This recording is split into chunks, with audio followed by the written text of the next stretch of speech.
अस्सलाम वालेकुम। एडिट्यूब में सबको खुशामदीद। तो MGT211 की फाइनल टर्म की तैयारी की सीरीज को आगे बढ़ाते हैं और आज हम बात करेंगे थीम 7 पर, जो है बिजनेस फाइनेंस और फाइनेंशियल सिस्टम्स। अच्छा, सबसे पहले ना जरा एग्जाम के फॉर्मेट को समझ लेते हैं। देखिए, फाइनल टर्म में 80 MCQs आएंगे। सीधी सी बात है, 80 सवाल 80 नंबर। और टाइम कितना मिलेगा? 90 मिनट्स। अब सबसे ज़रूरी बात, ये जो थीम 7 है ना, बिजनेस फाइनेंस वाला, ये MCQs के लिहाज से बहुत बहुत अहम है। और देखें, अगर अभी तक पढ़ाई नहीं भी की ना, तो टेंशन लेने की बिल्कुल ज़रूरत नहीं। हम यहाँ क्या करने वाले हैं, हम फिनेंस जैसे मुश्किल टॉपिक को बिल्कुल छोटे छोटे आसान हिस्सों में तोड़कर समझेंगे। सारी तवज्जो सिर्फ कीवर्ड्स पर होगी, क्योंकि एग्जाम में यही कीवर्ड्स होते हैं जो आराम से नंबर दिला देते हैं। तो आज का एजेंडा क्या है, जल्दी से देख लेते हैं।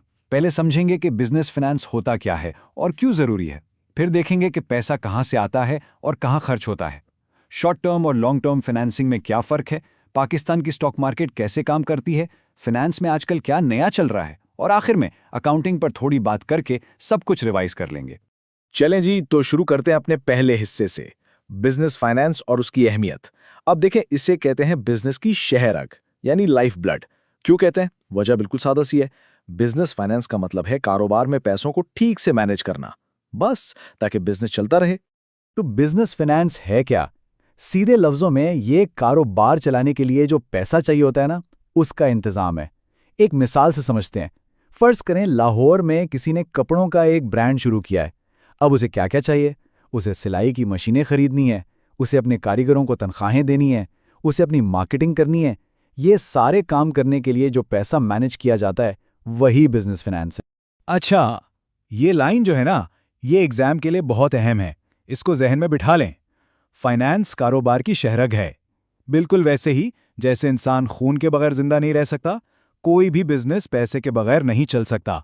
सीधी सी बात है। अगर पैसों का हिसाब किताब गड़बड़ हुआ तो बिजनेस फेल। तो ये शहरग वाला पॉइंट लाजमी याद रखना है। तो फिनांस के ना 4 बड़े काम हैं।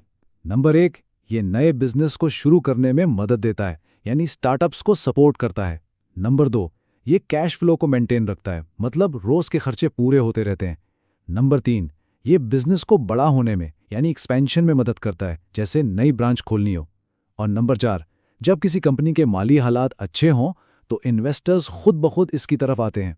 ये चारों पॉइंट्स MCQs में आ सकते हैं। ठीक है जी, अब चलते हैं अपने दूसरे टॉपिक पर, फंड्स के जराए और इस्तेमाल, यानी पैसा आता कहाँ से है और जाता कहाँ है। पैसा इस्तेमाल कहाँ होता है? 2 जगहों पर। एक है कैपिटल एक्सपेंडिचर्स, शॉर्ट में इसको कहते हैं कैपेक्स। ये होता है लंबे अरसे की इन्वेस्टमेंट के लिए, जैसे कोई मशीन खरीद ली या कोई बिल्डिंग बना ली। दूसरा है ऑपरेटिंग एक्सपेंसेस, यानी ऑपेक्स। ये है रोजाना के खर्चे, जैसे तनख्वाहें, बिजली का बिल वगैरह। तो याद रखें, कैपेक्स लंबा खर्चा, ऑपेक्स रोज का खर्चा। अब सवाल यह है कि पैसा आता कहाँ से है? इसके 4 बड़े जरिए हैं। पहला है इक्विटी फाइनेंसिंग। इसमें आप अपनी कंपनी का कुछ हिस्सा, यानी शेयर्स बेच देते हैं। फायदा ये कि पैसा वापस नहीं करना पड़ता, लेकिन नुकसान ये कि आपका कंट्रोल कम हो जाता है। दूसरा है डेट फाइनेंसिंग, यानी कर्ज लेना, बैंक से या बॉन्ड्स के जरिए। इसमें कंट्रोल तो आपके पास रहता है, लेकिन कर्ज सूद समेत वापस करना पड़ता है। तीसरा है इंटरनल फाइनेंसिंग, मतलब कंपनी अपने ही मुनाफे को दोबारा इस्तेमाल करे। ये अच्छा है क्योंकि कोई कर्ज नहीं, लेकिन अक्सर ये पैसा काफी नहीं होता। और चौथा, ग्रांट्स और सब्सिडीज, जो हुकूमत या किसी इदारे से मिलते हैं। ये अक्सर मुफ्त होते हैं, लेकिन इन्हें हासिल करना बहुत मुश्किल होता है। अच्छा, अब हमारा तीसरा मौजू है शॉर्ट टर्म और लॉन्ग टर्म फाइनेंसिंग, यानी वक्त के हिसाब से फाइनेंसिंग की किस्में। ये MCQ के लिए एक फेवरेट टॉपिक है, तो इस पर ध्यान दें। देखिए, फर्क बहुत आसान है। शॉर्ट टर्म फाइनेंसिंग होती है 1 साल से कम के लिए। किस लिए? रोजमर्रा की ज़रूरतों के लिए, जैसे दुकान में माल भरना है। और लॉन्ग टर्म फाइनेंसिंग होती है 1 साल से ज़्यादा के लिए। किस लिए? बड़े प्रोजेक्ट्स के लिए, जैसे कोई नई फैक्ट्री लगानी है। बस यही फ़र्क है, वक्त और मकसद। शॉर्ट टर्म की 3 मिसालें देखते हैं। पहला, ट्रेड क्रेडिट, यानी सप्लायर से उधार पर सामान ले लिया और बाद में पैसे दे दिए। दूसरा, बैंक ओवरड्राफ्ट, मतलब बैंक आपको थोड़े वक्त के लिए अपने अकाउंट से ज्यादा पैसे निकालने देता है। और तीसरा है फैक्टरिंग। इसमें आप अपने उधार जो कस्टमर से लेने होते हैं, किसी और को बेचकर फौरन कैश ले लेते हैं। अब लॉन्ग टर्म की मिसालें। पहला, IPO, यानी जब कोई कंपनी पहली बार अपने शेयर्स पब्लिक को बेचती है। दूसरा है बॉन्ड्स, ये एक तरह का लंबा कर्ज है जो कंपनी लोगों से लेती है। और तीसरा है वेंचर कैपिटल, जहां बड़े इन्वेस्टर्स नए और छोटे बिजनेस में पैसा लगाते हैं। चलें जी, अब बात करते हैं पाकिस्तान की सिक्योरिटीज मार्केट्स पर, यानी स्टॉक्स और बॉन्ड्स की खरीदो फरोख्त। नाम सुनकर घबराना नहीं है, ये बहुत आसान है। मार्केट की दो किस्में हैं। एक है प्राइमरी मार्केट, यहां पर नई चीजें यानी नए शेयर्स पहली बार बेचे जाते हैं, जैसे जब कोई कंपनी आईपीओ करती है। दूसरी है सेकेंडरी मार्केट, यहां पुरानी यानी पहले से मौजूद चीजें आपस में खरीदी और बेची जाती हैं, जैसे पाकिस्तान स्टॉक एक्सचेंज यानी पीएसएक्स। तो प्राइमरी मतलब नया, सेकेंडरी मतलब पुराना। पाकिस्तान में दो इदारे बहुत अहम हैं। एक है पीएसएक्स यानी पाकिस्तान स्टॉक एक्सचेंज, ये समझ लें कि ये बाजार है, मार्केट प्लेस है। दूसरा है एसईसीपी, ये इस मार्केट का पुलिस वाला या रेगुलेटर है, जो सब पर नजर रखता है कि काम ठीक से हो। तो पीएसएक्स मार्केट है और एसईसीपी उसका निगरान। अच्छा जी, अब फाइनेंस में कुछ नए ट्रेंड्स आ गए हैं। इनके बस नाम याद रखने एमसीक्यूज के लिए। पहला है डिजिटल ट्रांसफॉर्मेशन यानी एआई और कंप्यूटर्स का इस्तेमाल। दूसरा है ईएसजी इन्वेस्टिंग मतलब माहौल दोस्त कंपनियों में पैसा लगाना। तीसरा है फिनटेक ग्रोथ जैसे जैज़ कैश और नया पे। और चौथा है इस्लामिक फाइनेंस का बढ़ता हुआ रुझान। एक लफ्ज आपने सुना होगा, ब्लॉकचेन। ये क्या है? ये एक डिजिटल खाता है, एक ऑनलाइन रजिस्टर जिसमें कोई गड़बड़ नहीं की जा सकती और इसे कोई एक बंदा कंट्रोल नहीं करता। क्रिप्टो करेंसी इसी टेक्नोलॉजी पर चलती है। पाकिस्तान में क्रिप्टो के बारे में 3 बातें याद रखें। 1, ये कानूनी करेंसी नहीं है। 2, इसकी गैर रस्मी ट्रेडिंग होती है। और 3, इसमें रिस्क बहुत ज़्यादा है, कीमत बहुत ऊपर नीचे होती है। अब बात करते हैं इस्लामिक फाइनेंस की। ये वो फाइनेंशियल सिस्टम है जो शरीयत के मुताबिक है। इसका सबसे बड़ा उसूल है रिबा यानी सूद की मुमानियत। कुछ अहम अल्फाज हैं जो याद रखने हैं। रिबा मतलब सूद जो कि मना है। मुजारबा यानी प्रॉफिट शेयरिंग पार्टनरशिप। मुराबाहा मतलब कोई चीज़ खरीद कर उस पर अपना मुनाफा रखकर बेचना। इजारा मतलब लीजिंग या किराए पर देना।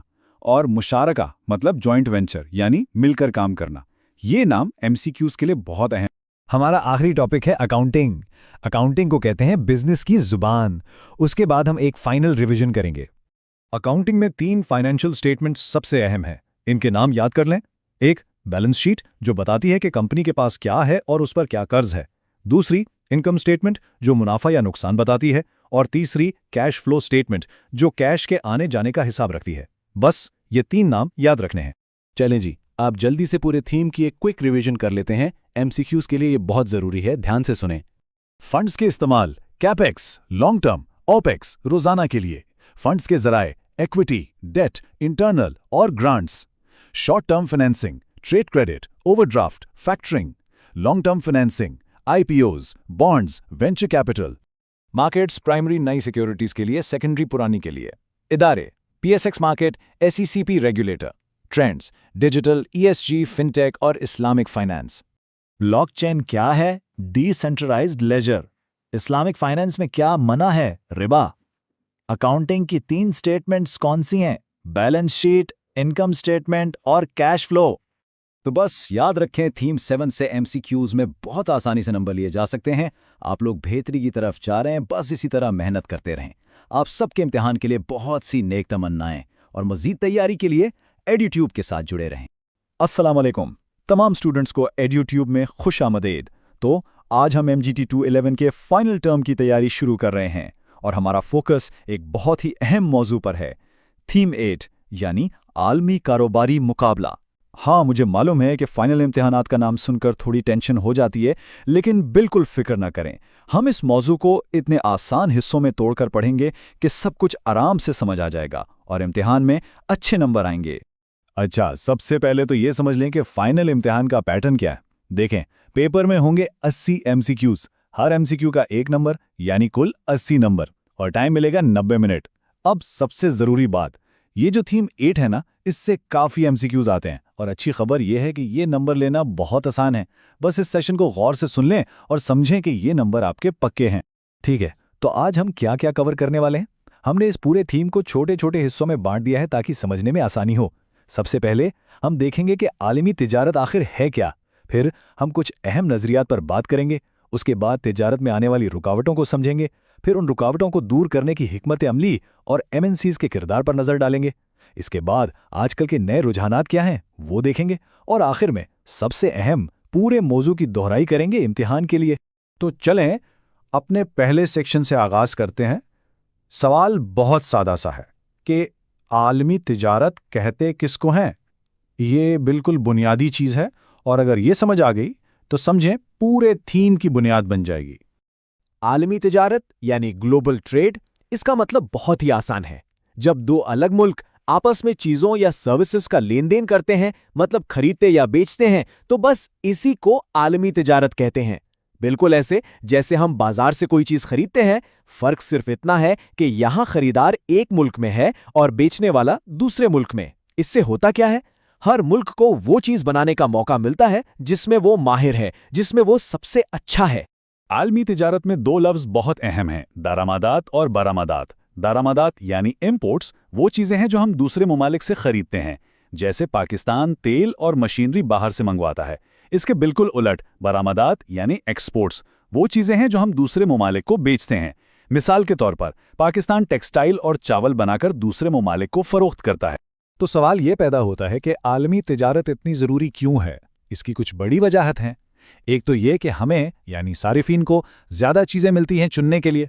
दूसरा, इकोनॉमीज़ ऑफ स्केल की वजह से चीज़ें सस्ती हो जाती हैं, मतलब जब कोई चीज़ बहुत ज़्यादा बनती है तो उसकी कीमत कम हो जाती है। तीसरा, इससे नई टेक्नोलॉजी और कल्चर का तबादला होता है।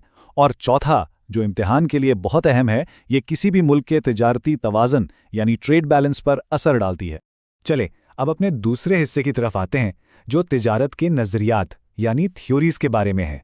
अब ये थ्योरीज़ का लफ्ज़ सुनकर बिल्कुल नहीं घबराना, ये बस कुछ माहिरीन की सादा सी वजाहतें हैं कि मुल्क आपस में तिजारत क्यों और कैसे करते हैं। एक एक करके इन सब को समझते हैं। पहला नज़रिया है मर्केंटिलिज्म। ये सबसे पुराना नज़रिया है। इसका सिर्फ एक ही असूल था, ज़्यादा से ज़्यादा सामान बेचो यानी एक्सपोर्ट करो और कम से कम सामान खरीदो यानी इंपोर्ट करो। पुराने ज़माने में मुल्कों का ख्याल था कि इस तरह वो अमीर हो सकते हैं। दूसरा नज़रिया है मुतलक बरतरी यानी एब्सोल्यूट एडवांटेज। ये नज़रिया कहता है कि हर मुल्क को वो चीज़ बनानी चाहिए जो वो दुनिया में सबसे बेहतर और सबसे मौसर तरीके से बना सकता है, मतलब जिस काम में वो सबसे ज़्यादा माहिर है। जैसे बांग्लादेश कपड़ा बनाने में माहिर है और सऊदी अरब तेल निकालने। अच्छा, अब आते हैं सबसे अहम नज़रिए पर। इसको गौर से सुनिएगा। इसका नाम है तकाबुली बर्तरी या कंपैरेटिव एडवांटेज। ये MCQs के लिए बहुत ज़रूरी है। ये नज़रिया कहता है कि एक मुल्क को वो चीज़ बनानी चाहिए जिसको बनाने की मौके की लागत यानी अपॉर्चुनिटी कॉस्ट सबसे कम हो। अब अपॉर्चुनिटी कॉस्ट क्या है? इसका सादा सा मतलब है कि जब आप एक चीज़ बनाते हैं तो उस वक्त आप कोई दूसरी चीज़ नहीं बना सकते, तो वो जो दूसरी चीज़ बनाने का मौका आपने छोड़ा है वही अपॉर्चुनिटी कॉस्ट है। तो ये नज़रिया कहता है कि वो चीज़ बनाओ जिसको बनाने में सबसे कम कुर्बानी देनी पड़े, भले ही आप उस चीज़ को बनाने में दुनिया के बेहतरीन ना भी हों। चौथा नज़रिया है हेक्शर ओहलन नज़रिया। ये भी बहुत आसान है।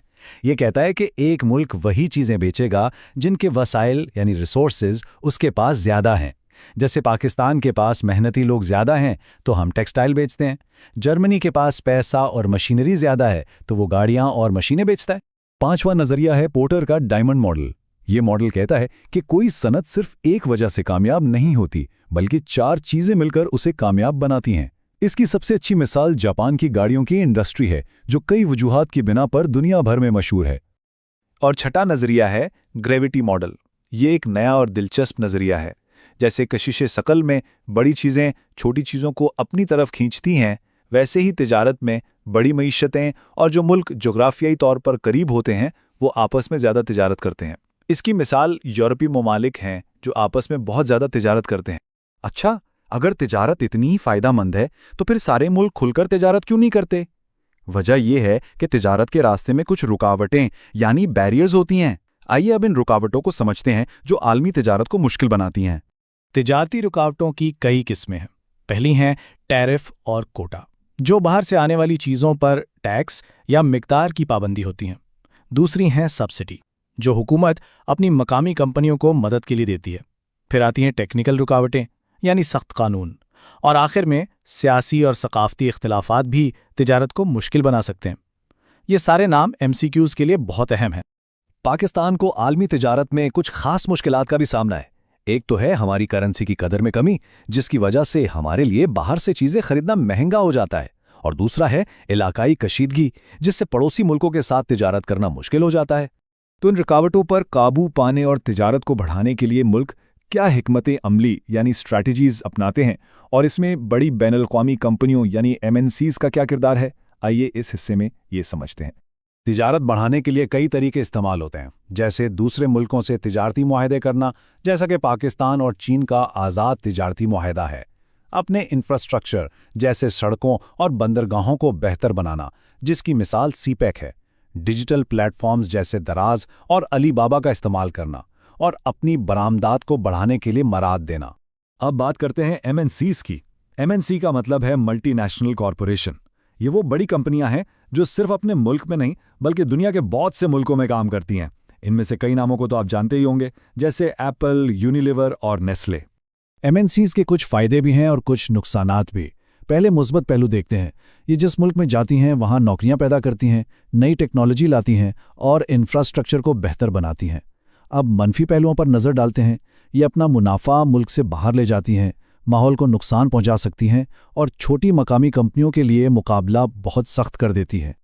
अब हम अपने 5वें हिस्से पर आ गए हैं, जिसमें हम देखेंगे कि आजकल आलमी तिजारत में क्या नया हो रहा है, कौन से नए रुझानात या ट्रेंड्स हैं जो मुकाबले को बदल रहे हैं।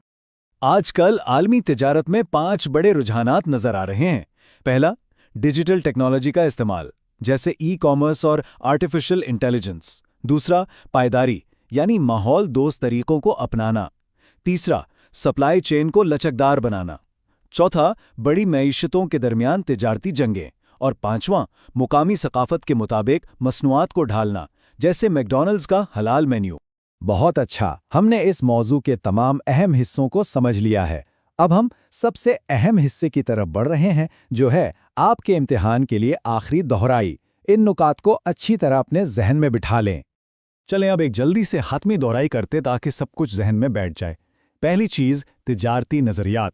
नाम याद रखें, मर्केंटिलिज्म, मुतलक बर्तरी, तखाबली बर्तरी, हेक्स्चर ओलिन, पोर्टर का डायमंड और ग्रेविटी मॉडल। इनके नाम ज़रूर याद कर लें। फिर आती हैं रुकावटें, बैरियर्स, जैसे कि टैरिफ और सब्सिडी।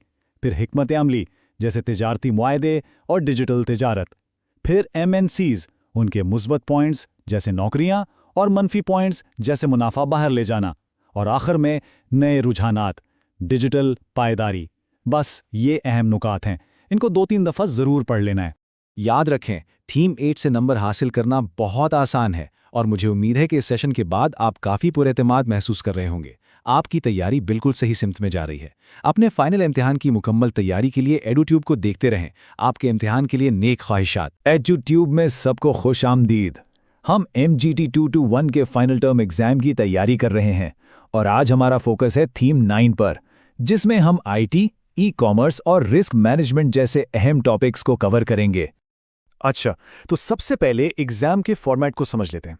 देखें, फाइनल टर्म एग्जाम में 80 MCQs होंगे, टोटल 80 मार्क्स के लिए, और टाइम होगा 90 मिनट्स। अब ये जो थीम 9 है ना, ये इसलिए बहुत इंपॉर्टेंट है क्योंकि इसमें से इजी मार्क्स मिल जाते हैं। कॉन्सेप्ट्स बिल्कुल बेसिक हैं, तो टेंशन बिल्कुल नहीं लेनी। हम आराम से स्टेप बाय स्टेप हर चीज को समझेंगे ताकि पेपर में कोई मुश्किल ना हो। तो आज हम क्या क्या पढ़ने वाले हैं? सबसे पहले हम IT और बिजनेस नेटवर्क्स की बुनियाद को समझेंगे।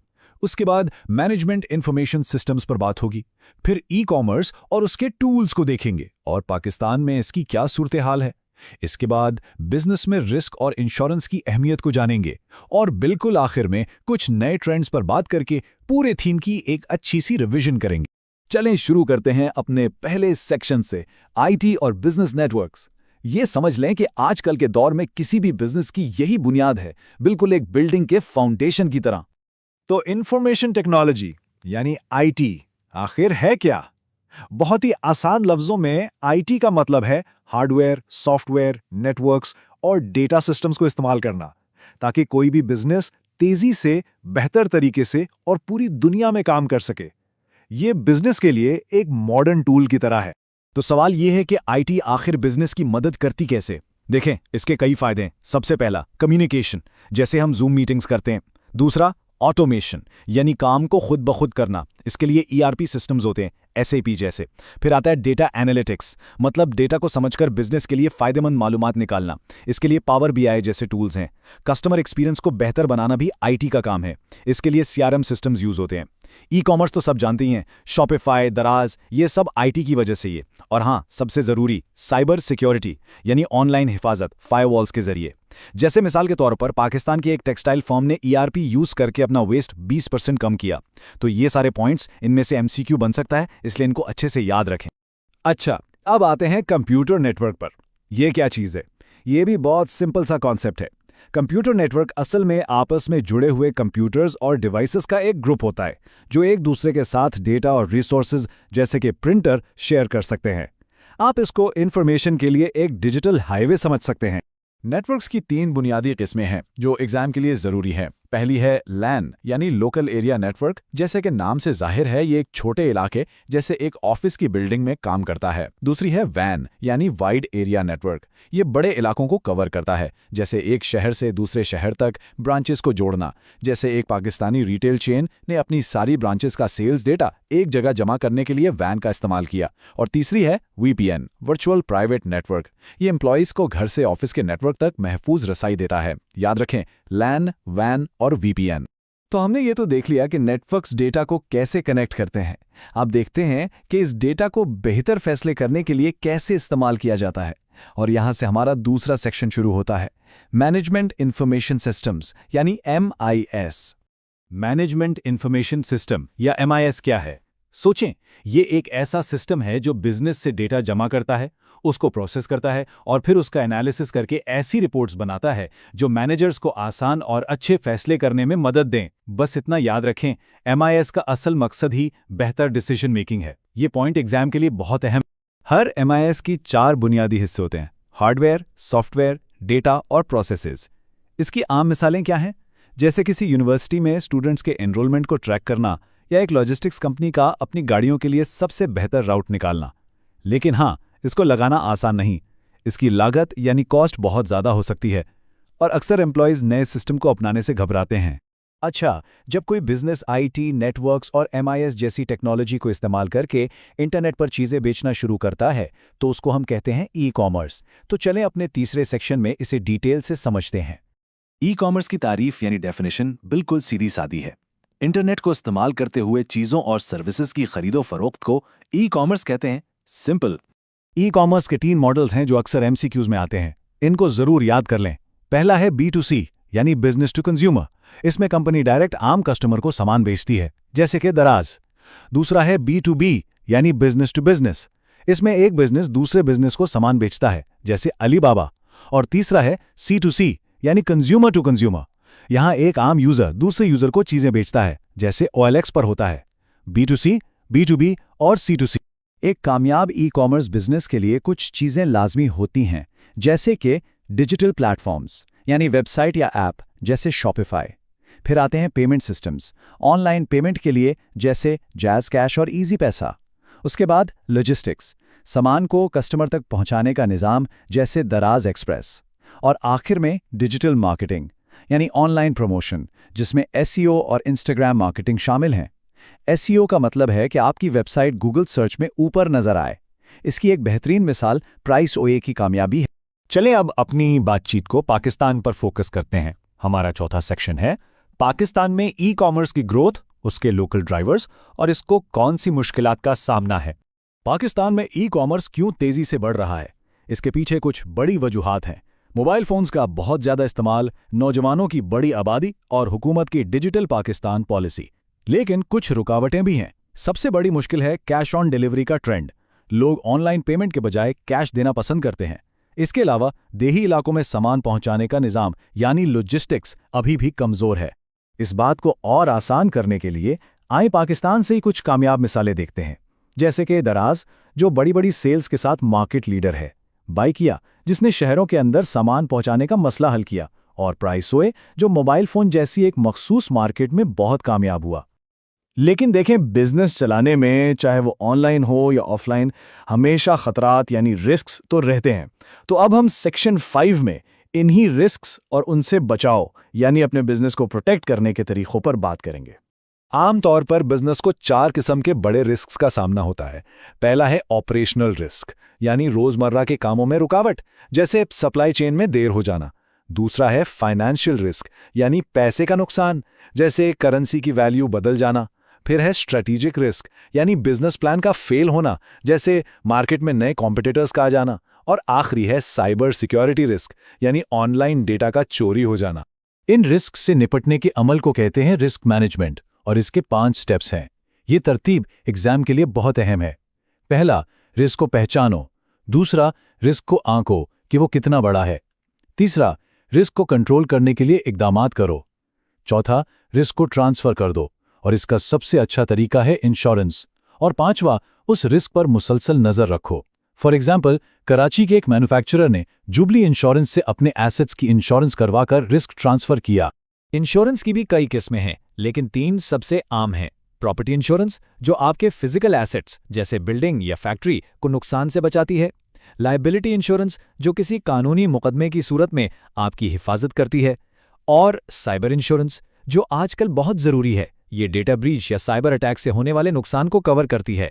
जैसे लाहौर के एक टेक स्टार्टअप ने साइबर अटैक के रिस्क से बचने के लिए साइबर इंश्योरेंस खरीदी। अच्छा जी, अब हम अपने आखिरी सेक्शन की तरफ आ गए हैं। इसमें हम फ्यूचर के कुछ ट्रेंड्स पर नजर डालेंगे और फिर इस पूरे थीम की एक जबरदस्त रिवीजन करेंगे ताकि एग्जाम के लिए सब कुछ बिल्कुल पक्का हो जाए।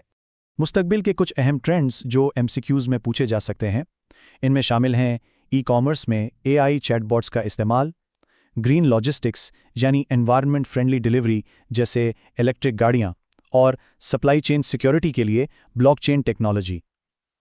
पाकिस्तान के लिए कुछ सिफारिशात में क्लाउड कंप्यूटिंग को अपनाना, डिजिटल लिटरेसी को बढ़ाना और साइबर सिक्योरिटी स्टैंडर्ड्स को बेहतर बनाना शामिल है। चलें, अब थीम 9 के सबसे अहम पॉइंट्स को एक बार फिर से दोहराते हैं। बिल्कुल एग्जाम फोकस्ड। रेडी?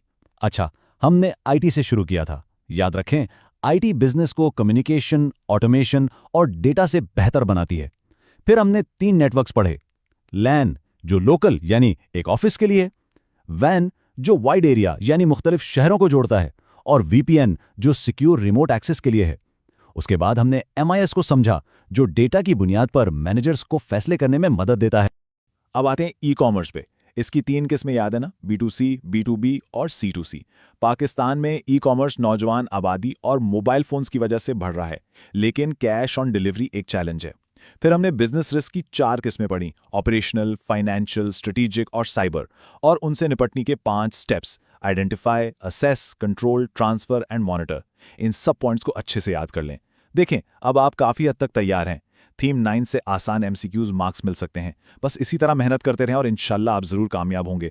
मज़ीद मदद के लिए एडयूट्यूब देखते रहें। एडयूट्यूब में आप सबको खुशामदीद। ये MGT211 के फाइनल टर्म की तैयारी का सेशन है। तो आज हम क्या पढ़ने वाले हैं? आज हम थीम 10 को समझेंगे, जिसमें business combinations, chambers of commerce और ट्रेड एसोसिएशंस शामिल हैं। ये मौजू बहुत अहम है क्योंकि इससे आप इम्तिहान में बहुत आसानी से नंबर हासिल कर सकते हैं, इसलिए इस पर खास तवज्जो दीजिएगा। अच्छा, पहले ज़रा इम्तिहान के स्ट्रक्चर को समझ लेते हैं। आपके फाइनल टर्म के इम्तिहान में कुल 80 MCQs होंगे और हर MCQ का 1 नंबर होगा, यानी कुल 80 नंबर। और आपको ये सब हल करने के लिए 90 मिनट मिलेंगे। और जैसा कि मैंने कहा, थीम 10 से आसान नंबर मिल सकते हैं, इसलिए इसे गौर से सुनिएगा। तो आज हम क्या क्या कवर करेंगे? सबसे पहले हम बिजनेस कॉम्बिनेशंस को समझेंगे कि ये होता क्या है, फिर उसकी अक़साम देखेंगे। उसके बाद हम ट्रेड एसोसिएशंस की बात करेंगे, फिर पाकिस्तान में चेंबर्स ऑफ कॉमर्स को देखेंगे। उसके बाद FPCI, जो कि एपेक्स बॉडी है, उस पर बात होगी। और आखिर में कुछ अहम ट्रेड एसोसिएशंस को डिस्कस करेंगे। तो चलें, शुरू करते हैं हमारे पहले हिस्से से, यानी बिजनेस कॉम्बिनेशंस का बुनियादी तसव्वुर क्या है।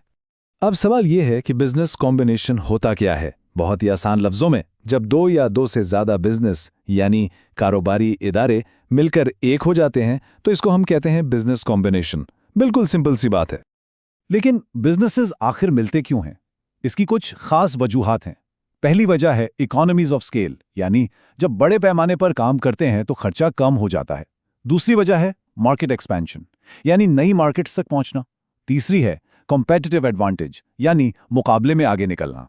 और चौथी वजह है नई टेक्नोलॉजी और वसाइल हासिल करना, जो शायद एक कंपनी के पास ना हो। अच्छा, अब बिजनेस कॉम्बिनेशन की 4 अहम शक्लें हैं। इनके नाम आपने जरूर याद रखने हैं। पहला है मर्जर्स, जब 2 कंपनियां बराबरी की सतह पर मिलती हैं। दूसरा है एक्विजिशंस, जब एक बड़ी कंपनी छोटी को खरीद लेती है। तीसरा है टेकओवर्स और चौथा है कंसोलिडेशंस। फिर से सुनिए, मर्जर्स, एक्विजिशंस, टेकओवर्स और कंसोलिडेशंस। ये नाम एमसीक्यूज के लिए अहम है। चलें अब अगले सेक्शन की तरफ चलते हैं। यहां हम बिजनेस कॉम्बिनेशंस की 3 किस्मों को समझेंगे। ये है हॉरिजॉन्टल, वर्टिकल और कॉन्ग्लोमरेट। ये सेक्शन आपके एमसीक्यूज के लिए इंतहाई अहम है। तो इन तीनों में फर्क क्या है, चलें देखते हैं। सबसे पहले है हॉरिजॉन्टल कॉम्बिनेशन। ये तब होता है जब एक ही सनत की कंपनियां मिलती हैं, याद रखें सेम इंडस्ट्री। फिर है वर्टिकल कॉम्बिनेशन। इसमें पैदावार के अलग अलग मराहिल पर काम करने वाली कंपनियां मिलती हैं। इसका कीवर्ड है डिफरेंट स्टेजेस। और आखिर में है कंग्लोमरेट कॉम्बिनेशन। इसमें ऐसी कंपनियां मिलती हैं जिनका आपस में कोई ताल्लुक नहीं होता, यानी गैर मुताल्लिका सनतें। ये कीवर्ड्स एमसीक्यूज में पूछे जाते हैं। चलें इसको एक बार फिर रिपीट करते हैं ताकि आपको याद हो जाए। हॉरिजॉन्टल का मतलब है सेम इंडस्ट्री, वर्टिकल का मतलब है डिफरेंट स्टेजेस और कॉन्ग्लोमरेट का मतलब है अनरिलेटेड इंडस्ट्रीज। बस इतना याद रख लें, आपका एमसीक्यू आसानी से सॉल्व हो जाएगा। अच्छा जी, अब हम अपने तीसरे मौजू पर आ गए हैं, जो है ट्रेड एंड बिजनेस एसोसिएशंस। आप इसको ऐसे समझ सकते हैं कि ये बिजनेसेस की एक टीम होती है, उनकी एक इज्तिमाई आवाज। तो ट्रेड एंड बिजनेस एसोसिएशन क्या है? ये एक ही सनत या शोबे के कारोबारों का एक मुनज़्ज़म ग्रुप होता है जो अपने मुश्तरक मफादात के लिए मिलकर काम करते हैं। अब ये एसोसिएशंस करती क्या हैं? इनके कुछ अहम काम हैं। पहला, पॉलिसी एडवोकेसी, यानी ये हुकूमत से बात करती हैं ताकि बिजनेसेस के लिए अच्छी पॉलिसियां बनाई जा सकें। फिर स्टैंडर्ड सेटिंग, यानी मसनूआत और खिदमात का मेयार बेहतर बनाती हैं। इसके अलावा ट्रेनिंग भी देती हैं। और एक्सपोर्ट प्रमोशन, यानी मुल्क से चीज़ें बाहर बेचने में मदद करती हैं। चलें अब पाकिस्तान में चेंबर्स ऑफ कॉमर्स की बात करते हैं। इनका सबसे अहम काम क्या है? ये कारोबार और हुकूमत के दरमियान एक ब्रिज, एक पुल का काम करते हैं।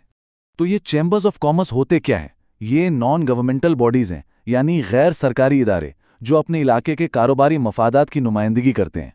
इनका मेन रोल ही यही है कि प्राइवेट सेक्टर को हुकूमत के साथ लिंक करें। पाकिस्तान में कुछ बहुत अहम चेंबर्स हैं। इनके नाम एमसीक्यूज में आ सकते हैं, तो गौर से सुनिए। पहला है केसीसीआई, यानी Karachi chamber of commerce and industry. दूसरा है एलसीसीआई, यानी Lahore chamber of commerce and industry. फिर है SCCI, Sialkot chamber of commerce and industry. और सरहद एससीसीआई भी है। इनके नाम याद रखना जरूरी है। अब हम आते हैं एफपीसीसीआई पर। यह पाकिस्तान की तमाम कारोबारी तंजीमों में सबसे ऊपर है, इसलिए इसको एपेक्स बॉडी कहते हैं। एपेक्स का मतलब होता है सबसे बुलंद, सबसे अहम।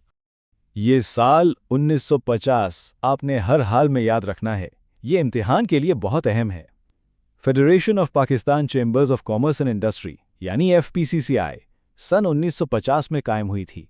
कब कायम हुई थी? 1950 में। तो जैसा कि हमने देखा, एफपीसीसीआई क्या है? ये एपेक्स बॉडी है। ये 200 से भी ज़्यादा चेंबर्स और ट्रेड एसोसिएशंस की नुमाइंदगी करती है। इसलिए इसे पाकिस्तान के निजी शोबे की नेशनल वॉइस, यानी कौमी आवाज़ कहा जाता है। अब एफपीसीसी के अहम काम क्या हैं? पहला, ये हुकूमत को तिजारत, टैक्स और सनत के मामलात पर मशवरा देती है। दूसरा, ये डब्ल्यूटीओ, सार्क और ओआईसी जैसे बैनुल-अक़वामी फोरम्स में पाकिस्तान की नुमाइंदगी करती है। और तीसरा, ये कारोबारी पॉलिसियों पर हुकूमत की सबसे अहम मुशावरती बॉडी है।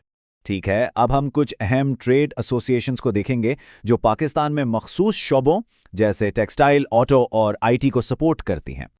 ये टेबल आपके एमसीक्यूज के लिए बहुत अहम है, इसे समझ लें। APTMA इसका पूरा नाम है, all Pakistan textile mills association, और ये टेक्सटाइल सेक्टर को सपोर्ट करती है। फिर है पामा, यानी पाकिस्तान ऑटोमोटिव मैन्युफैक्चरर्स एसोसिएशन, ये गाड़ियां बनाने वाली सनत के लिए है। इसके बाद पीशा, पाकिस्तान सॉफ्टवेयर हाउसेस एसोसिएशन, ये आईटी सेक्टर के लिए है। और आखिर में TDAP, trade development authority of Pakistan, ये मुल्क की बरामदात को बढ़ाने के लिए काम करती हैं। चलें अब इस पूरे थीम के जो अहम तरीन पॉइंट्स हैं उनको एक नज़र में देख लेते हैं ताकि इम्तिहान के लिए आपकी तैयारी मुकम्मल हो जाए। तो हमने क्या सीखा? पहली बात, बिजनेस कॉम्बिनेशंस कारकर्दगी को बेहतर बनाते हैं। दूसरी बात, चैम्बर्स ऑफ कॉमर्स जैसे KCCI और LCCI कारोबार और हुकूमत के बीच लिंक का काम करते हैं। तीसरी बात, ट्रेड एसोसिएशंस जैसे APTMA और पेशा मखसूस सनतों को सपोर्ट करती हैं। और चौथी और सबसे अहम बात, FPCCI निजी शोबे की टॉप यानी एपेक्स कौमी बॉडी है। ये सब मिलकर मुल्क की मईशत को आगे ले जाते हैं। अच्छा जी, अब हम एक फाइनल रिवीजन सेशन करेंगे। चलें थीम 10 के अहम पॉइंट्स को एक बार फिर से दोहराते हैं। सबसे पहले कॉम्बिनेशन की 3 इकसाम याद है ना? हॉरिजॉन्टल यानी एक ही सनत, वर्टिकल यानी पैदावार के मुख्तलिफ मराहिल, और कॉन्ग्लोमरेट यानी गैर मुताल्लिका सनतें। फिर से, हॉरिजॉन्टल मतलब सेम इंडस्ट्री, वर्टिकल मतलब डिफरेंट स्टेजेस और कॉन्ग्लोमरेट मतलब अनरिलेटेड इंडस्ट्रीज। अब अहम इदारे दोहराते हैं। FPCC ये एपेक्स बॉडी है, 1950 में बनी और ये कौमी आवाज है। फिर चेंबर्स, KCI, LCCI, सियालकोट और सरहद, इनका काम है कारोबार को हुकूमत से जोड़ना। और आखिर में एसोसिएशंस, APTMA टेक्सटाइल्स के लिए, पामा ऑटोमोटिव के लिए, PSASH IT के लिए और TDF बरामदात के लिए। ये नाम आपको जुबानी याद होने चाहिए। ठीक है, ये मौजू थीम 10 ऐसा है जिससे आप MCQs में बहुत आसानी से नंबर हासिल कर सकते हैं, तो इसको बिल्कुल भी मत छोड़िएगा। आप हर सबक के साथ बेहतर से बेहतर हो रहे हैं। MGT211 की मजीद तैयारी के लिए एजुट्यूब को देखते रहें। आपके इम्तिहान के लिए ढेर सारी नेक तमन्नाएं। एजुट्यूब में खुशामदीद। आज हम MGT211 के फाइनल टर्म की तैयारी कर रहे हैं और हमारा आज का मौजू है थीम 11 यानी पाकिस्तान की तजारती जोग्राफिया। देखिए, फाइनल टर्म का जो इम्तिहान है उसमें 80 MCQs आएंगे 80 नंबर के, और आपके पास 90 मिनट का वक्त होगा। ये जो थीम 11 है ना, ये इम्तिहान के लिहाज से काफ़ी अहम है, लेकिन आपने बिल्कुल परेशान नहीं होना। हम इसको बहुत आराम से, बहुत आसान तरीके से समझेंगे ताकि आपके MCQs आराम से हल हो जाएं। तो आज हम क्या क्या पढ़ने वाले हैं, एक नज़र डालते हैं। सबसे पहले तो यही देखेंगे कि भाई ये तिजारती जोग्राफिया आखिर है क्या। फिर हम पाकिस्तान के इक्तिसादी मंजरनामे को समझेंगे। उसके बाद एक बहुत दिलचस्प चीज़ है, सनती क्लस्टर्स, उनकी ताकत क्या है। फिर हम देखेंगे कि क्या चैलेंजेस हैं और क्या मौक़े हमारे सामने हैं। और आखिर में सबसे ज़रूरी चीज़, हम इन तमाम अहम नुकात को एक जगह जमा करेंगे जो इम्तिहान में आपके काम आएंगे। चलें जी, शुरू करते हैं अपने पहले हिस्से से। तो सवाल ये है कि तिजारती जोग्राफिया आखिर है क्या। ये एक बहुत ही बुनियादी, बहुत ही सिंपल सा कॉन्सेप्ट है। अच्छा, बहुत ही आसान लफ्ज़ों में अगर समझें तो तिजारती जोग्राफिया इस बात का मुताला है कि माशी सरगर्मियाँ यानी इकोनॉमिक एक्टिविटीज़ कहाँ होती हैं। मतलब कोई फैक्ट्री, कोई कारोबार किसी ख़ास जगह पर ही क्यों है। ये इस क्यों का जवाब देता है, और ये जवाब हमें 4 चीज़ों से मिलता है। पहला, उस जगह का मकाम यानी लोकेशन। दूसरा, वहाँ की आबो हवा यानी क्लाइमेट। तीसरा, वहाँ के वसाइल यानी रिसोर्सेज। और चौथा, वहाँ का इंफ्रास्ट्रक्चर। बस यही 4 चीज़ें मिलकर ये तय करती हैं कि किसी भी जगह पर तिजारत और पैदावार कैसी होगी। अब ये स्लाइड जो है ना, ये इम्तिहान के लिए बहुत अहम है। इसको गौर से देखें। तिजारती ज्योग्राफी के बुनियादी तौर पर 4 अहम शोबे हैं जिन पर हमें ध्यान देना है। नंबर 1, पैदावारी पैटर्न्स यानी कौन सी चीज़ कहाँ बन रही है। नंबर 2, सनती क्लस्टर्स, मतलब सारी फैक्ट्रियाँ एक ही जगह क्यों इकट्ठी हो जाती हैं। नंबर 3, तिजारत और नकलो हमल यानी सामान कैसे एक जगह से दूसरी जगह पहुंचता है। और नंबर 4, आलमगीरियत और तिजारती मुआहदे यानी दुनिया भर की तिजारत का हम पर क्या असर होता है। ये चारों नाम अच्छे से याद कर लें। ठीक है जी, अब हमने बुनियादी बात समझ ली, तो अब चलते हैं अपने दूसरे हिस्से की तरफ। अब हम देखेंगे कि ये सारी बातें पाकिस्तान पर कैसे लागू होती हैं, यानी पाकिस्तान का इक्तिसादी मंजरनामा कैसा है और यहाँ कौन कौन से अहम सनती जोन्स हैं। इस टेबल को ज़रा गौर से देखें। ये हमें पाकिस्तान के मुख्तलिफ इलाकों के वसाइल के बारे में बताता है। सबसे पहले बात करते हैं ज़रात की। तो ज़रात में पंजाब और सिंध सबसे आगे हैं। यहाँ क्या क्या होता है? गंदम, कपास और गन्ना। ये इम्तिहान के लिए याद रखना है। ज़रात मतलब पंजाब और सिंध। अच्छा, फिर आते हैं मादनियात और तवानाई पर। इसके लिए बलूचिस्तान बहुत अहम है। यहाँ से कोयला, तांबा और सोना निकलता है। और खैबर पख्तूनख्वा किस लिए मशहूर है? अपनी पिन बिजली की सलाहियत के लिए, यानी हाइड्रो पावर पोटेंशियल के लिए। अच्छा, ये हैं पाकिस्तान के बड़े बड़े सनती मराकज़। हर शहर की ना अपनी एक पहचान है। जैसे कि कराची, ये हमारा फाइनेंशियल हब है और यहाँ बंदरगाहें भी हैं। फैसलाबाद को तो सब जानते हैं, ये टेक्सटाइल का शहर है, यानी कपड़े की सनत का गढ़। सियालकोट ये दो चीज़ों के लिए दुनिया भर में मशहूर है, खेलों का सामान और सर्जिकल आलात। और गुजरांवाला जो है वो इंजीनियरिंग और सिरेमिक्स की सनत का मरकज़ है। अब MCQs के लिए ये जोड़ियां याद कर लें। कराची का ताल्लुक मालियात से, फैसलाबाद का टेक्सटाइल से और सियालकोट का खेलों के सामान से। चलें अब देखते हैं कि ये सारा सामान और तिजारत होती कैसे है। इसके लिए इंफ्रास्ट्रक्चर बहुत ज़रूरी है। ये समझने कि ये तिजारत की रीढ़ की हड्डी है। पाकिस्तान में बुनियादी तौर पर 3 अहम रास्ते हैं। सबसे पहले हैं हमारी समंदरी बंदरगाहें। इनमें कराची पोर्ट, पोर्ट कासिम और ग्वादर पोर्ट शामिल है। ठीक है, फिर आता है सीपैक। सीपैक क्या है? ये सड़कों का जाल है और इसमें स्पेशल इकोनॉमिक जोन्स भी हैं, जिन्हें SEZs कहते हैं। इससे राब्ते बहुत बेहतर हो रहे हैं।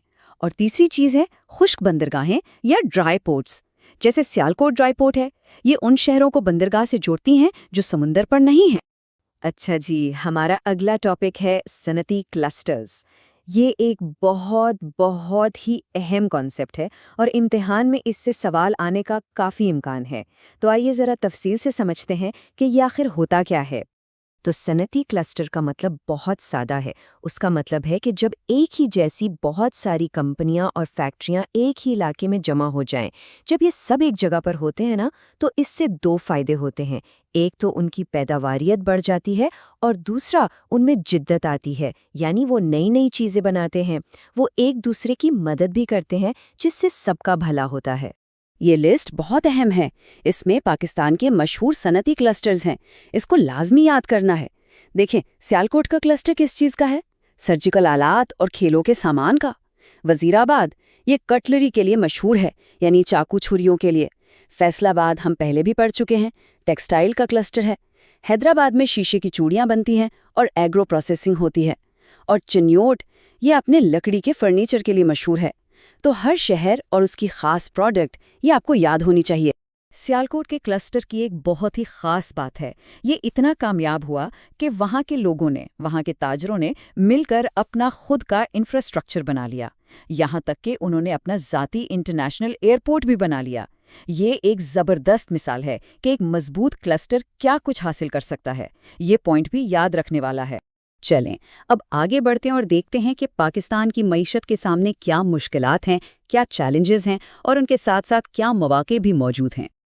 यहाँ देखें, एक तरफ चैलेंजेस हैं और दूसरी तरफ मौके। पहला चैलेंज क्या है? इंफ्रास्ट्रक्चर की कमी। मतलब सड़कें, बिजली ये सब कम है। लेकिन इसका मौका क्या है? सीपैक जो एक बहुत बड़ा तिजारती मरकज बन सकता है। दूसरा चैलेंज है दुनिया भर से सख्त मुकाबला। लेकिन इसका मौका है ई-कॉमर्स, जिससे छोटे कारोबार यानी SMEs भी अपनी चीज़ें बेच सकते हैं। तीसरा चैलेंज है पॉलिसियों में रुकावटें और रिसर्च की कमी, और इसका मौका है सब्ज़ तवानाई यानी ग्रीन एनर्जी और पायदारी यानी सस्टेनेबिलिटी। तो अब हम आ गए हैं अपने आखिरी हिस्से की तरफ। अब हम इस पूरे टॉपिक के जो सबसे अहम नुकात हैं, जो की टेकअवेज हैं, उन पर एक नज़र डालेंगे। यह आपके इम्तिहान के लिए एक फाइनल समरी है। ये 4 पॉइंट्स इस पूरे सबक का निचोड़ हैं। इनको अच्छे से समझ लें। पहला पॉइंट, किसी भी मुल्क का जोग्राफिया ही उसकी सनत और तजारत की बुनियाद बनाता है। दूसरा पॉइंट, सनती क्लस्टर्स क्यों कामयाब होते हैं? क्योंकि वहाँ मकामी हुनर, वसाइल और मुश्तरका इंफ्रास्ट्रक्चर होता है। तीसरा पॉइंट, मुस्तकबिल में तरक्की के लिए 2 चीज़ें बहुत अहम हैं, सीपैक और डिजिटल कॉमर्स। और चौथा और आखिरी पॉइंट, अगर दुनिया में मुकाबला करना है तो हमें जिद्दत यानी इनोवेशन और पायदारी यानी सस्टेनेबिलिटी को अपनाना होगा। अच्छा चलें, अब इम्तिहान के लिए थीम 11 की एक तेज़ रिवीजन करते हैं। मेरे साथ दोहराएं। तिजारती जोग्राफिया क्या है? माशी सरगर्मियों के मकाम का मुताला। इसके 4 अहम शोबे कौन से हैं? पैदावारी पैटर्न्स, सनती क्लस्टर्स, तिजारत और नक्लो-हमल और आलमगीरियत। ज़राअत कहाँ है? पंजाब और सिंध। मादनियात, बलूचिस्तान। Hydro power, Khyber Pakhtunkhwa. बड़े सनती शहर, कराची, फैसलाबाद, सियालकोट। तिजारती इंफ्रास्ट्रक्चर में क्या शामिल है? 3 चीज़ें, समंदरी बंदरगाहें, सीपैक और खुश्क बंदरगाहें। और हमारे 6 अहम क्लस्टर्स कौन से हैं? याद करें, सियालकोट में सर्जिकल और खेलों का सामान, वजीराबाद में कटलरी, फैसलाबाद में टेक्सटाइल, हैदराबाद में शीशे की चूड़ियाँ और चनियोट में फर्नीचर। चैलेंजेस क्या हैं? इंफ्रास्ट्रक्चर की कमी। और मौके, सीपैक और ई-कॉमर्स। ये सारे पॉइंट्स MCQs के लिए बहुत बहुत अहम हैं। याद रखें, थीम 11 से नंबर लेना बहुत आसान है। आपकी तैयारी हर लेक्चर के साथ बेहतर हो रही है। एजुट्यूब के साथ जुड़े रहें। एडुट्यूब में खुशामदीद। ये MGT211 की फाइनल टर्म की तैयारी है। आज हम थीम 12 पढ़ रहे हैं, यानी बैनुल-अक़वामी कामयाबी की कहानियां और टोटल क्वालिटी मैनेजमेंट। इसमें हम देखेंगे कि कुछ ममालिक कैसे इतने कामयाब हुए और वो कौन से उसूल हैं जो किसी भी कारोबार को आगे बढ़ा सकते हैं। सबसे पहले जरा इम्तिहान का पैटर्न समझ लें। आपके फाइनल टर्म में 80 MCQs होंगे और हर सवाल का 1 नंबर होगा, यानी कुल 80 नंबर, और आपको वक्त मिलेगा 90 मिनट। इसका मतलब है कि हर सवाल के लिए आपके पास 1 मिनट से थोड़ा सा ज्यादा वक्त होगा, तो स्पीड बहुत जरूरी है। अच्छा, अगर आपने पहले नहीं पढ़ा या आपको लगता है कि तैयारी अच्छी नहीं है, तो बिल्कुल फिक्र ना करें। हम इस लेक्चर में बहुत आराम से और आसान तरीके से सिर्फ अहम बातें समझेंगे, ताकि आप इम्तिहान में MCQs आसानी से हल कर सकें। चलें देखते हैं कि आज हम क्या क्या कवर करने वाले हैं। सबसे पहले मॉड्यूल का एक जायजा लेंगे, फिर हम कुछ ममालिक की कामयाबी की कहानियां देखेंगे।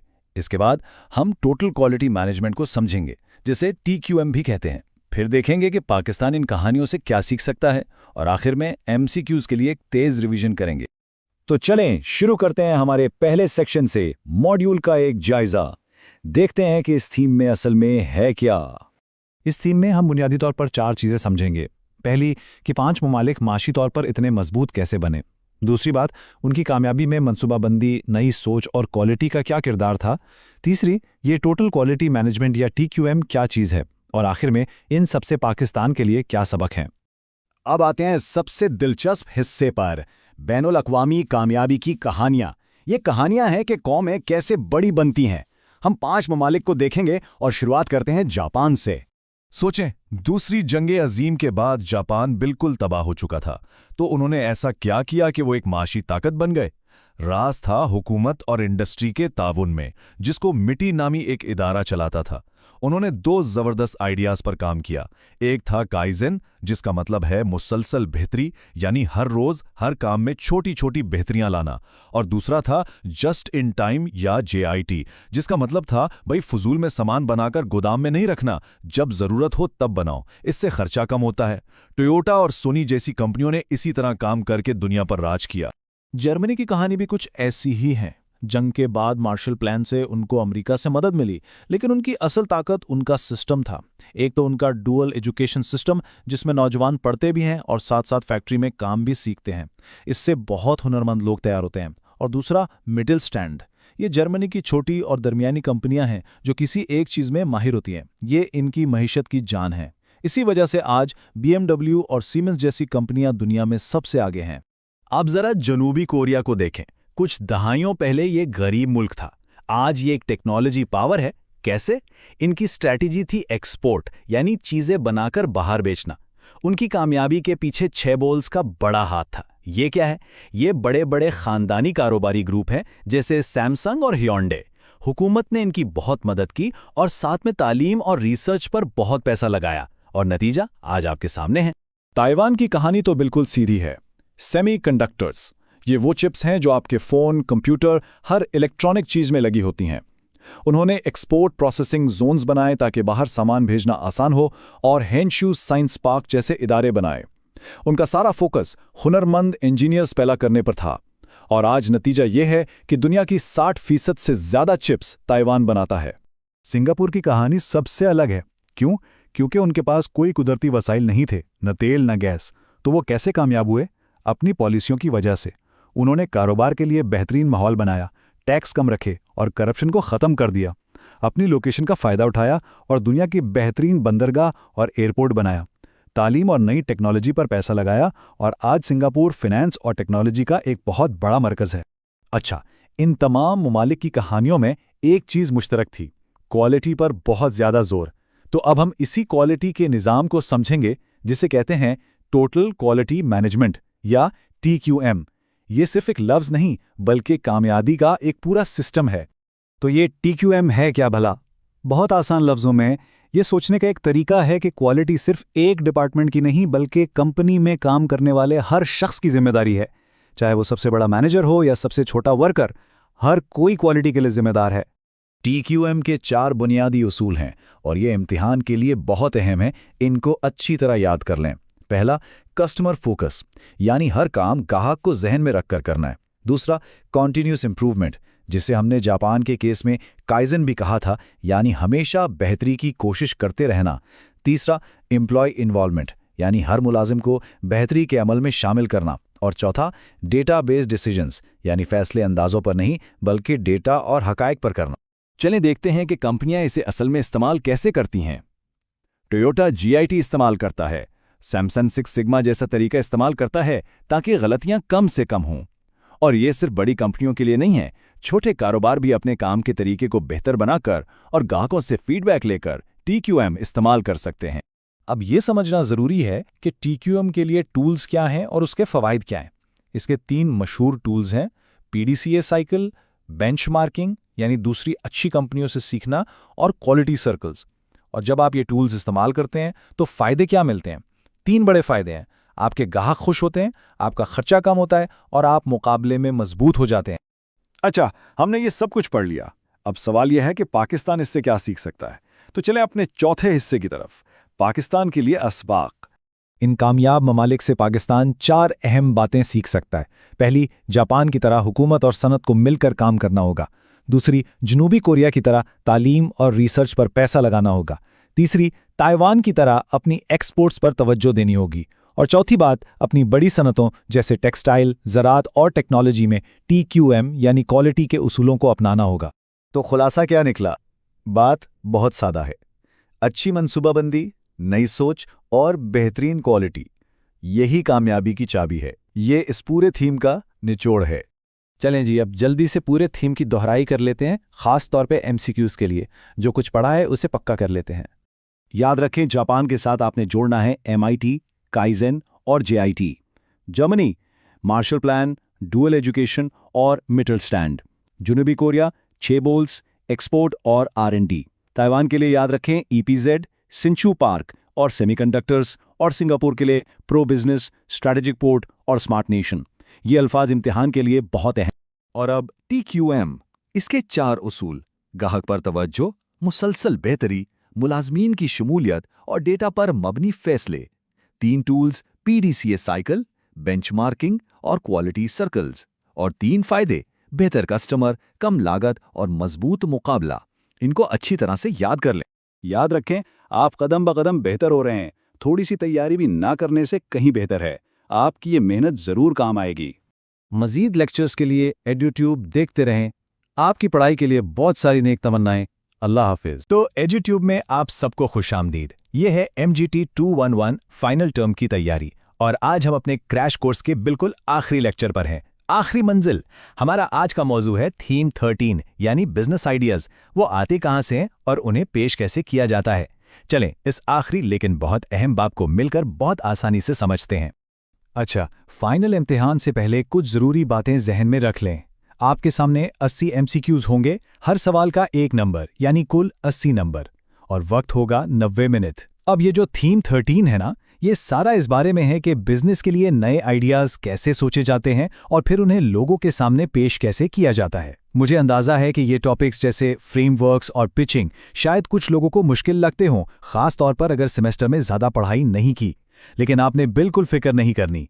ये वीडियो ही इसलिए है कि हम इन सभी ज़रूरी फ्रेमवर्क्स को समझें जो आपको मार्क्स लेने में मदद देंगे। बस ध्यान से सुनते जाएं, हम इसे मिलकर बहुत आसान बना देंगे। तो आज हम क्या क्या सीखने वाले हैं? देखें, सबसे पहले हम बिल्कुल बुनियाद से शुरू करेंगे कि बिजनेस आइडिया होता क्या है। फिर हम जानेंगे कि ये आइडियाज़ आते कहाँ से हैं। इसके बाद हम सीखेंगे कि अपने आइडिया को दूसरों को कैसे बताना है, यानी पिचिंग कैसे करनी है।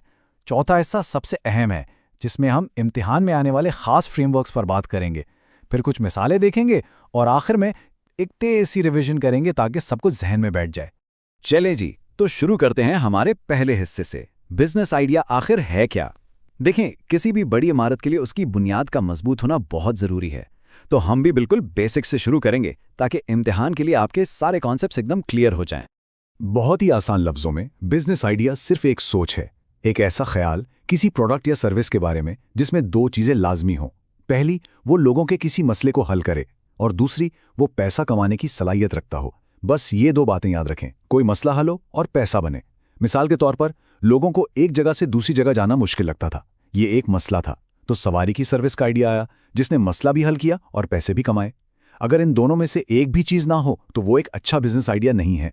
एक अच्छे और मजबूत बिजनेस आइडिया में 4 खूबियां होनी चाहिए। ये इम्तिहान में आ सकता है, इसलिए इन चारों को याद कर लें।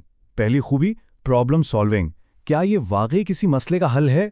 दूसरी खूबी फीजिबल, क्या ये आइडिया अमली तौर पर मुमकिन भी है, क्या इसे बनाया जा सकता है। तीसरी खूबी स्केलेबल, क्या ये आइडिया छोटा शुरू होकर बहुत बड़ा बन सकता है।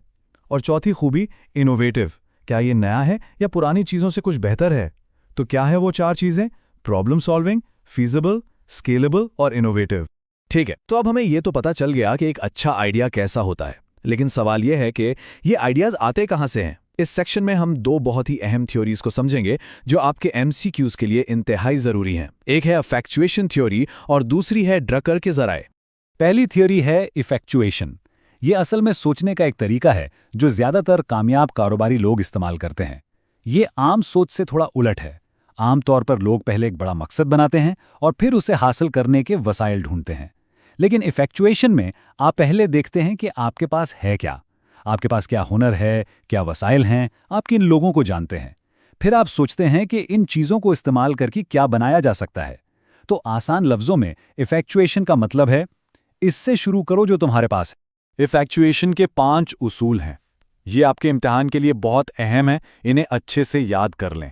पहला, बिल्ड इन हैंड, मतलब अपने वसाइल से शुरू करें जो आपके हाथ में है। दूसरा, अफोर्डेबल लॉस, मतलब सिर्फ उतना ही रिस्क लो जितना नुकसान बर्दाश्त कर सको। ये मत सोचो कि कितना कमा सकते हो, ये सोचो कि अगर नाकाम हुए तो कितना नुकसान होगा जिसे तुम सह सकते हो। तीसरा, क्रेजी क्विल्ट, मतलब शराकतदारी करो, पार्टनरशिप्स बनाओ, अकेले काम मत करो। चौथा, लेमोनेड, मतलब जब कोई मसला या मुश्किल आए तो उसे एक मौका समझो और उससे फायदा उठाओ। और पांचवा, पायलट ऑन द प्लेन, मतलब आप खुद अपने जहाज के पायलट हैं, मुस्तकबिल पहले से लिखा नहीं, आप अपने फैसलों और काम से अपना मुस्तकबिल खुद बनाते हैं। चलें अब आइडियाज के दूसरे बड़े जरिए की तरफ आते हैं जो मशहूर मैनेजमेंट एक्सपर्ट पीटर ड्रकर ने बताए हैं। ड्रकर ने इनोवेशन यानी नई चीजें ईजाद करने के 7 जराए बताए हैं। आसानी के लिए उसने इन 7 जराए को 2 ग्रुप्स में तकसीम किया है। एक है अंदरूनी जराए, यानी वो जो किसी कंपनी या इंडस्ट्री के अंदर से निकलते हैं, और दूसरे हैं बैरूनी जराए, यानी वो जो बाहर की दुनिया, मार्केट या माशरे में होने वाली तब्दीलियों से आते हैं।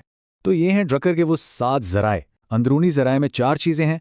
पहला, कोई गैर मुतवक्का वाक़या, जैसे किसी प्रोडक्ट की सेल अचानक बढ़ जाए। दूसरा, इनकॉन्ग्रुइटीज़, यानी किसी चीज़ की हकीकत और लोगों की तवक्कुआत में फ़र्क।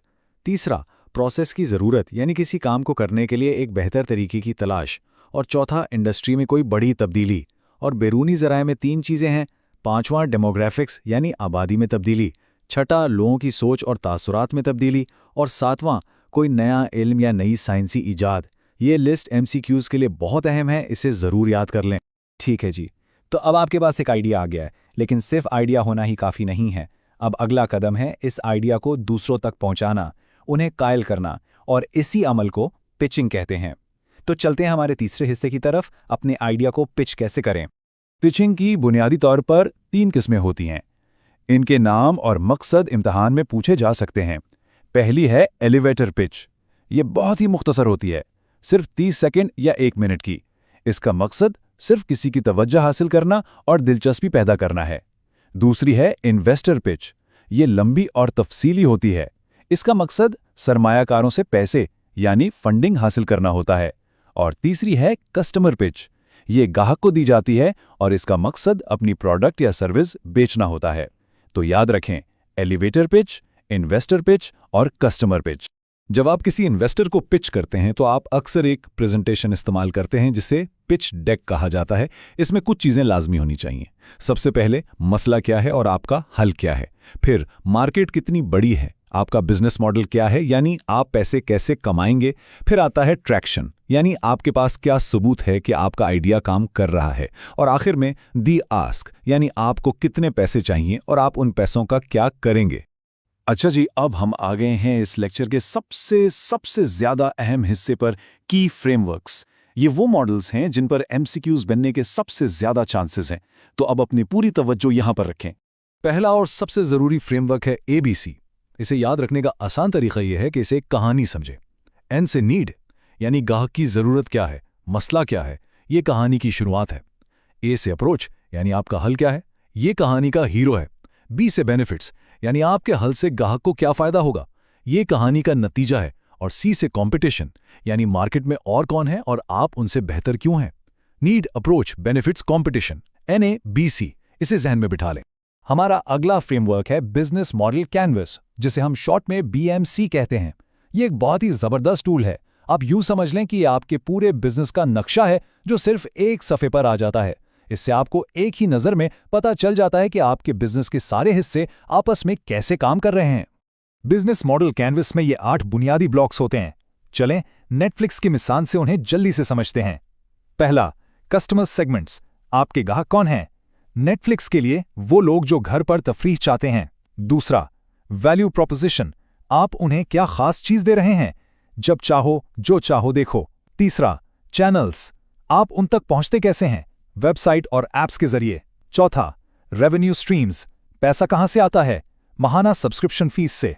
पांचवां, की एक्टिविटीज, आपका बुनियादी काम क्या है, मवाद खरीदना और बनाना। छठा, की रिसोर्सेज, आपको क्या चाहिए, मवाद की लाइब्रेरी और टेक्नोलॉजी। सातवां, पार्टनरशिप्स, आपकी मदद कौन करता है, फिल्म स्टूडियोज। और आठवां, कॉस्ट स्ट्रक्चर, आपके बड़े खर्चे क्या हैं, मवाद खरीदने का खर्चा।